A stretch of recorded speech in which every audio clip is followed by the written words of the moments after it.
All right, I'm gonna start with you. I want you to say your name, something interesting about yourself, and where you're from. We're gonna go around the table. We'll start over here. My name's Nichelle Dior, and something interesting about myself is I'm infatuated with the concept of mental illness. Interesting. All right, all right. My name, my name is Michelle Mitchell. I'm from PA. Something interesting about myself. Oh, I love life. All right, all right, all right. Hi, my name is Zenobia Alexander. I'm from Queens, New York. Something interesting about me, I'm a woman that's multi-talented. You tell them, that's right. In the handout, multi-talented. Yeah. My name is Angela Smith, Dr. Smith. My profession is anesthesia. That's what I do in the daytime, and I write at night. My pen name is A.L. Smith. Carlos Wallace. I'm from Houston, Texas. For 21 years, I was a railroad engineer. Not a lot of people can say they've driven a No, train. they haven't. That's, No, they that's a haven't. little different. I see you. So I went from that to writing books. All right. My name is Herbert Robinson. I'm from Philadelphia, Pennsylvania, and I'm the author of The Secret Kept. And for 17 and a half years, I was in federal penitentiary, so I wrote the book there. That's something interesting about me. All right. My name is Eartha Watts Hicks. I'm actually from up the street. And I started writing my novel in 2001, and I started writing poetry at age 11. All right. Now, round of applause for these authors coming up. And we're about to go deep. We're about ready to cry. You ready to give me your credit card numbers? Ready? We're going to go all the way in today. No, one great thing about UBAWA is getting to actually speak to authors and finding out how they got into it. So first, how did you decide to become an author? At age 11, I started writing poetry, and somewhere around age 13, I called myself being a songwriter. But writing love songs at age 13, they sound like garbage because you don't know nothing about no love. So I tried for a number of years as a stay-at-home mom to be a songwriter, and when that wasn't getting me anywhere, I decided to turn my music catalog into chapters of a novel.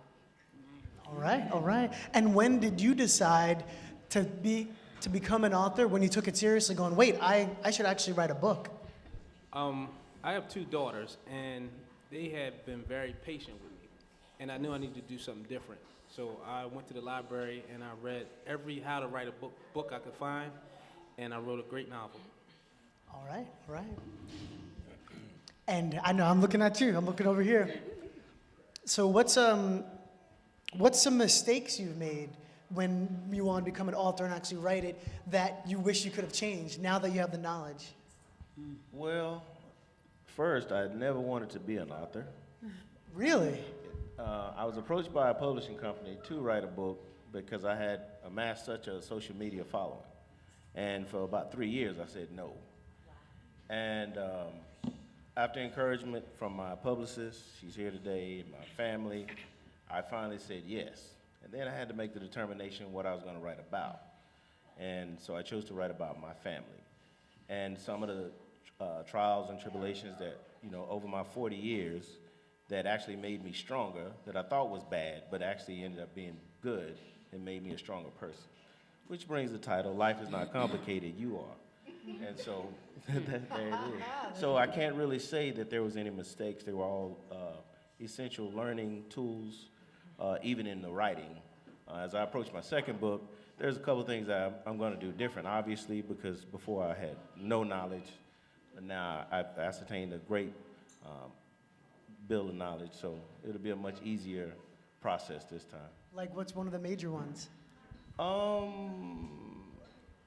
can't really pinpoint any one specific thing. One thing, when I submitted it to the editor, we had 17 chapters, and the book has 13. So they were saying, well, some of the chapters sound so much alike, you should combine them. So I guess I kind of overwrote. So I wrote too much, so I could have finished a lot sooner. So that's probably the biggest mistake. It took me longer than it should have, and it was my fault. But that's okay, 'cause that's the creative process, right? We have to go through that and whatnot. All right. And for you, how do you deal with writer's block?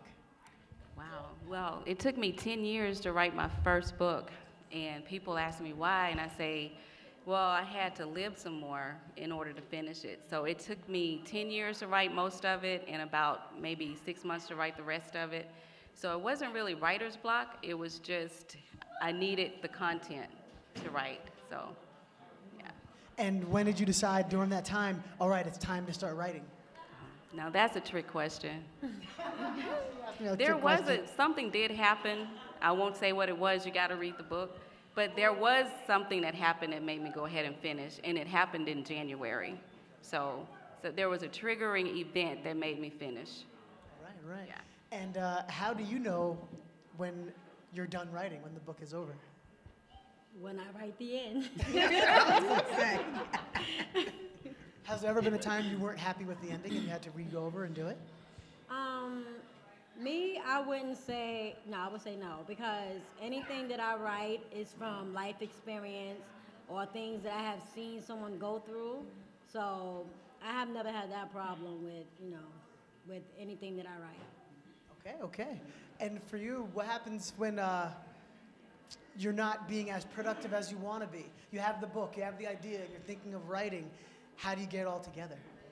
Well, when I'm not being productive as I should be, I have my literary sisters. Like, they stay on their grind. So when I look at them and I see what they're posting and what they're doing, and she writing 10,000 words a night and carrying on, I'm like, let me go ahead and sit down and go ahead and get some work done, because this is a real grind. This is a hustle. Absolutely. No, she said it right. It is a hustle. And how do you handle negative criticism when you're writing? Give to your friends or colleagues and they say they don't like something. What do you do? I learn from it. I don't look at negativity in a negative way. I think it's usually something for me to grow. And I like the negative feedback because sometimes it's extremely critical to my writing or how I can change things. So I don't look at it in a negative way. I always thank people unless they're just deliberately being rude, and I just ignore it. But most times I get negative feedback, but it's criticism that I need to enhance my writing. All right, all right. No, that's real. So I want to go to each one of you actually and talk about your first book. How did you get it published? Starting with you. Actually, Love Changes is my first book, and I published it myself. For a number of years, I volunteered as director of publications for a non-for-profit, and putting together their newsletter and doing the graphic design and the editing. I had an agent, and she did not represent self-published authors, so it didn't make any sense for me to just sit there twiddling my thumbs for years, waiting for acquisition editors to look over my copy when I could put the book together myself, and I did. Amen. Yeah. Well, The Secret Kept was a long time coming, and once I finished the book, I submitted it to a few companies, and once they read it over, they kind of, decided that they would take me on, and they did the editing and did everything for me, but I realized I needed to get out here myself to push it. You can't really sit on your behind and wait for somebody else to do your work that you need to be doing for yourself. We got you, Zay. We got you. Okay, so I guess I'm a little different. I actually had a publishing deal with a company, but we did not have the same vision. The story that I was telling had nothing to do with the cover. I'm just being real. And so I ended up severing ties with that situation, and I found a smaller company who sees my vision and understands that I'm trying to tell a story or tell a collection of stories that really have an impact on women and girls. And I just didn't want naked women on the front of my book, so there you go. All right. Okay, my first book was published exactly 2 years ago under a company called True Glory Publications. From there, I was signed to a 10-book deal. I completed the 10 books in 3 months. Then I was signed to a 15-book deal, and I completed the 15 books in maybe 11 months. So then from there, I went on to open my own publishing company, where I now have 15 authors signed up under me. And I have 9 books of my own released under my own company. She doesn't It's a lot sleep. of writing. Did you not hear what she just said? Wow. How, before I let you go, hold up. Do you have a husband? That's Yes, I do. What's the And 4 most you kids. have, Four wait, what's kids. the most you have Wow. written in a day? The most? I can write a 60,000 word book in a day. Oh my God. If I'm given 24 hours with no interruptions, without my 4 kids bothering me or my husband, yeah, 60,000 words. I type 250 words per minute. That's, wow. Go ahead, you can ask. I just want to ask you, do you use an outline or how do you? Everything flows from the top of my head. Oh, wow. All life experience thing. I can sit here and look over the audience and look at how people are sitting and develop a story off of them. Something I've been doing since the age of 7, so it's been in me since that long. So. Wow, it's natural. She's like the Jay-Z of writing. You just get up, you just get in and go, and I see you. Wow. All right. And tell us how you got your first book published. My first book is titled She Ain't Me. I was also signed to True Glory Publications. I am now an independent author. Yeah, that's just pretty much my story. That's how I got my first book out there. All right. Well, my story will be different.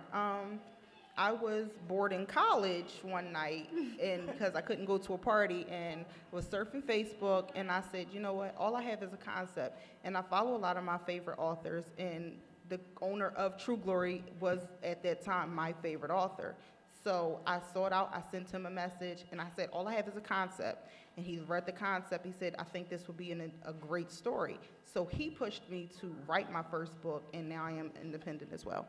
Wow, that's beautiful. You hear that? She just made it happen. You have to push to make things happen.